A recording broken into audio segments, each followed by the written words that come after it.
and to his bow, and to his girdle.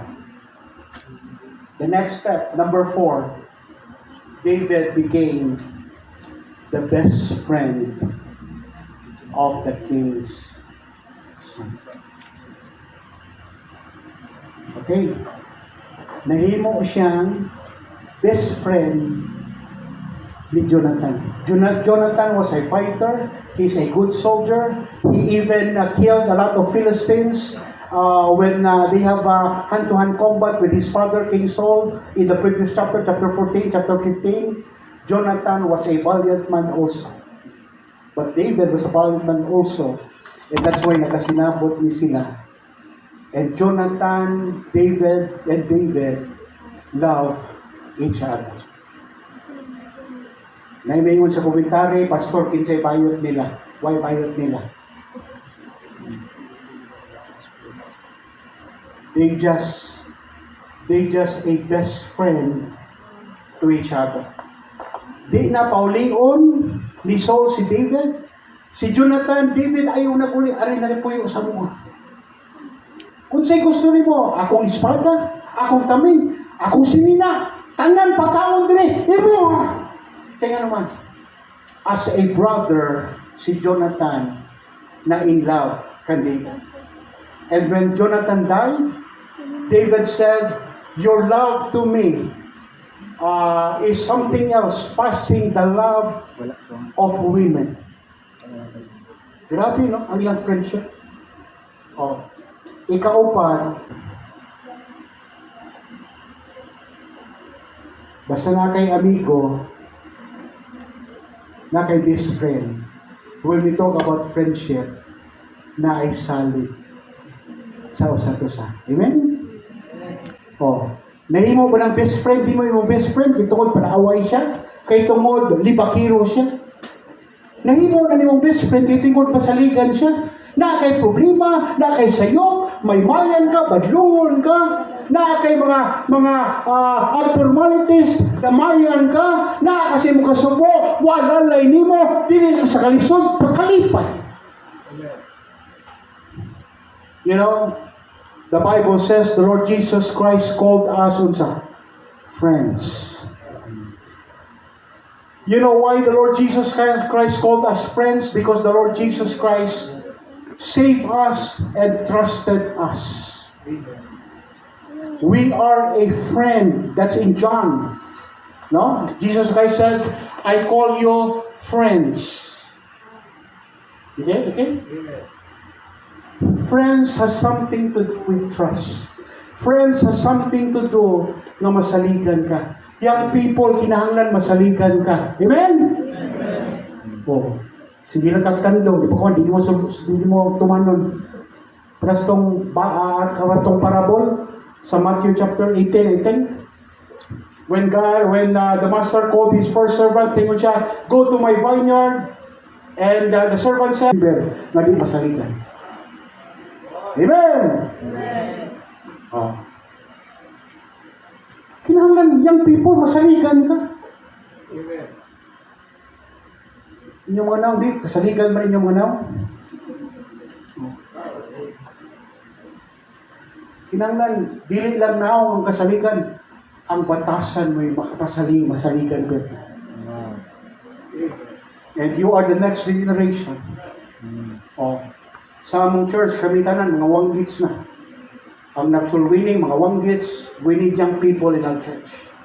And every church na yung mga young people, I hope young people will step up. I hope young people dili magkimik-kimik. I hope mga young people dili magduha-duha. Young people, sooner you're going to replace the men of the church. You're going to replace, maybe some of you are going to be a pastor of the church, are going to be pastor in somebody's work, in somebody's area, in any area God wants you to be.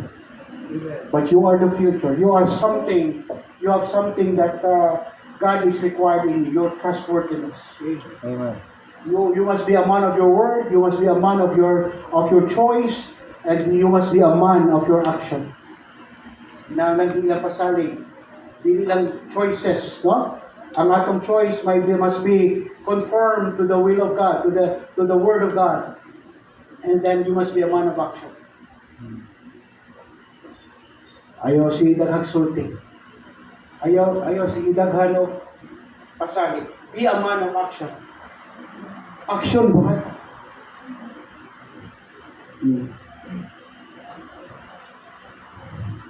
Pastor, na ako'y desire mo kuyog og soul winning.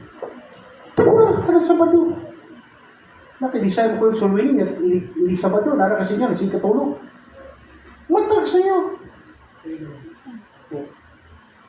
Pastor, nabi mo apil mo desire mo, apil sa choir. Oh, tuwa ay nag-practice. Huwag mo ko tawagin, Pastor. Oh, huwag, pare kagtawag. Ato na! Wala mo ko encourage, Pastor, sa mga young people naman. Oh, huwag pa kang encouragement. Dagang mga young people, naghuwat o agdahon, huwat o atik-atikon, punindot-timot tingog sis, apil sa choir, kaya aron manindot. Oh, huwat pa kaganaon, ay, huwat na.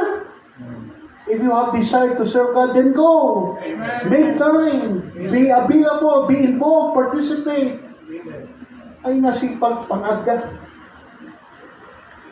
Kanang pang-agda, iba mo ka ng agdahon na tao, naghatag, nagpahatag, nagpasiwatig ng importansya. Imo silang maymayan, imo silang kanon, kaya naman, para nila importante siya. Ano pa, sa mga sa Ginoo kitang tanan equal ta. Wala importante. We are all vulnerable. We are one say magsalita, ako rin salita nila diya, Pastor, kung di na sila diya, wag yun na. Mo ba? Kung ano yung batasan, sutian kita. Di yun na magsilbis Ginoo. Dugay kuhaan ka talent, dugay atmos, patyon ka sa Ginoo, kaya kahit ang ulo, maghambog na bugiro ka. No. Pero ta mag-amok patyon na ha. Pero thy will be done, Lord, patyon ka. Salamat kaya Ginoo nagpatay nimo, di mo silingan. Honor nga patyon ka sa Ginoo.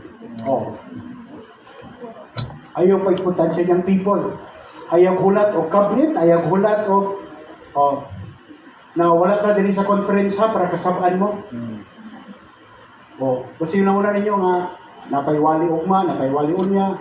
Puno kita kasabaan ni. Salamat sa Ginoo kay kung di may mga saba ninyo. Kisa may mga saba ninyo, kisa ang laing tao nga di Christian, ang yung maestra nga di mga ansay, nga pahinumduman mo. Amen. Mas may pang pastor, mas may pang man of God, mas may pang word of God, pahinumduman ta. So we can get our lives straight with God. Amen. And we're going to be transformed, we're going to be reformed para sa kabubuton sa inyo. So number 4, he is a best friend of the king's son. Number 5, hapit na tamang man. Let's turn to 1 Samuel 18.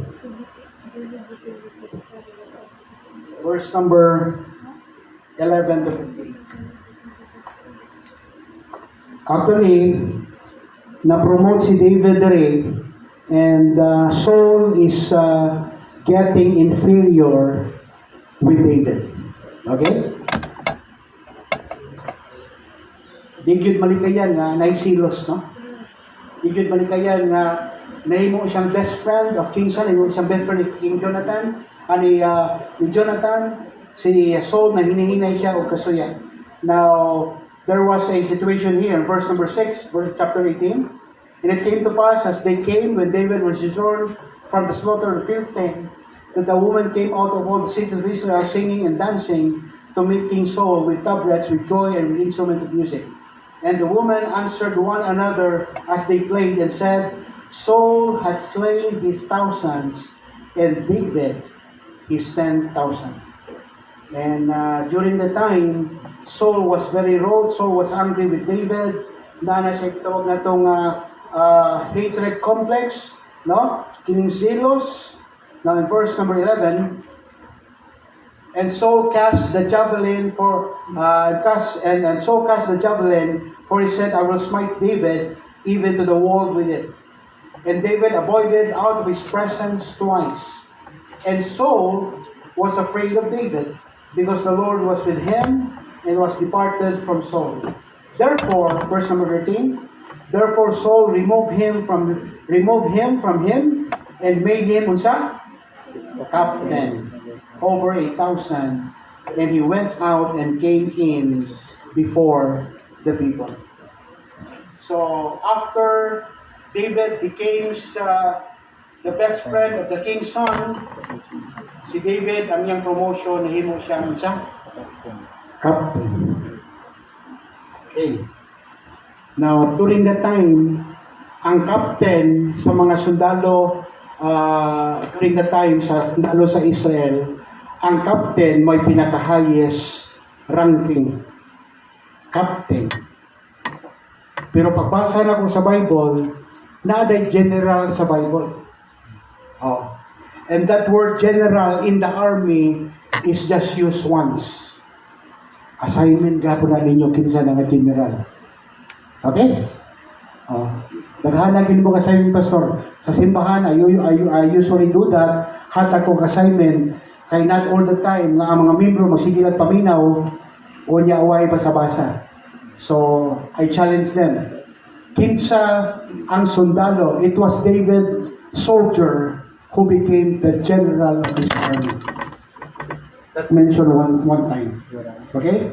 And then, of course, David here, on his time, under the domain of Saul, he became captain. Okay? So, nahimo siyang shepherd, nahimo siyang heart player, nahimo siyang armor bearer, nahimo siyang best friend of King's son, ikalima, nahimo siyang captain.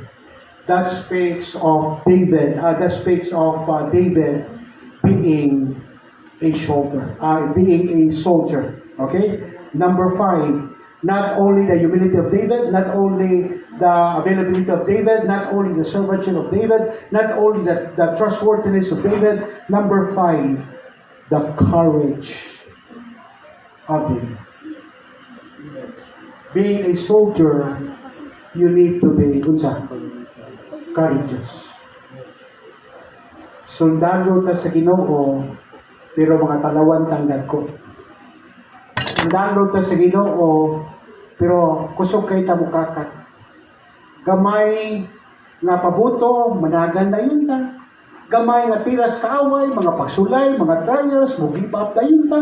Gamay mga problema sa atong balay. Lord, di na tayo ko ni mo pinangga. Oh, nakasuway na kaway kaon, di na ka pinangga sa Ginoo. Saan mo ka? Giluwas ka ni kasi Ginoo. Ang pagpangga sa Ginoo ay mong pangita ng pagkaon sa inyong balay, cellphone na nin. Dili na ang ways ng pagpangga sa imo sa Ginoo. Ang pagpangga sa Ginoo nimo, iyan ang gipakita almost 2,000 years ago. He died for you. That's the greatest love you can have from God. Kung luwas ka, humana. Yung ignon wa kay bugas, ignon wa kay nindot ka cellphone, ay ignon nga wa kay gipakaon si mamawa ka, wa ka paliti o gindot ka sa pas, hindi ka pinangga. Sa klase ko ka. Ang Ginoo namatay na nimo. Nalubong na, napanhaw na, hangtod karon na siya, nasa langit, sigatag ni mo grasya. Gibuhi pa ka. Ignon wa ka, hindi na ka pinangga. Walang tao na ingon di pinangga sa Ginoo. Mga tao na nga way mga utang loob, mga tao na nga mahipokrito, mga tao na nga may ingrato. Antod karon, I want to tell you, God loves us so much. He's given us chance, He's given us way. In the first place, He died for us. You cannot say to God, Lord, give me this, I want this, so I can feel your love. That's stupidity. God has given you His love. That's why you are saved. Okay? Young people, don't be conscious, don't have pity for yourselves.